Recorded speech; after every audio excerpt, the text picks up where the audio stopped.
Hi అండి, Joy Kishan machinery. ఈరోజు మనకు వీడియోలో కనిపిస్తున్నటువంటి మినీ రైస్ మిల్ వచ్చి 640 DSV సింగిల్ రైస్ మిల్. ఇది 3H మోటార్ కలిగి ఉంటుంది. సింగిల్ ఫేస్ కరెంట్ రన్నింగ్ అనేది జరుగుతుంది.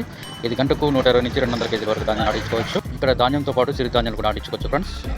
అయితే ధాన్యంలో బెడ్డలు రాళ్ళు ఏమైనా ఉన్నట్లయితే మనకు సపరేట్ అనేది మనకు చేయడం అనేది జరుగుతుంది. ఇక్కడ మనకి ఇవ్వడం జరిగింది కదా ప్యాడీ క్లీనర్. ఈ ప్యాడీ క్లీనర్లో మనకు చెదారం అనేది మనకి ఇలాగా వెళ్ళిపోతుంది. ధాన్యం అనేది ఫిల్టర్ చేసి మనకి ఒక బౌల్లో అనేది పంపించడం అనేది జరుగుతుంది ఫ్రెండ్స్.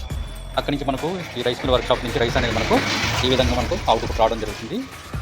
మంచి రైస్ అనేది రావడం జరుగుతుంది. నూకలు అనేది ఈ విధంగా రావడం జరుగుతుంది ఫ్రెండ్స్. చిరు నూకలు ఏమైనా ఉన్నట్లయితే మనకి ఈ విధంగా బయటకు రావడం అనేది జరుగుతుంది. మనకు తౌడు అవుట్పుట్ అనేది ఈ విధంగా బయటకు రావడం అనేది జరుగుతుంది ఫ్రెండ్స్. ఇది మోటార్ స్టాండ్ ఫ్రెండ్స్. అయితే మీరు సొంత ధాన్యాన్ని ఆడించుకోవాలనుకుంటున్నారా, లేదంటే చిరు వ్యాపారం చేసుకోవాలనుకుంటున్నారా, లేదా బిజినెస్ చేసుకోవాలనుకుంటున్నారా? అయితే మా యొక్క అటెన్షన్ సంప్రదించండి. జోయ్ కిషన్ మిషనరీ. రైస్ మిల్లుల గురించి తెలుసుకోవాలనుకుంటున్నారా? అయితే మా యొక్క ఛానల్ని సబ్స్క్రైబ్ చేసుకోండి, లైక్ చేయండి, షేర్ చేయండి. ధన్యవాదాలు.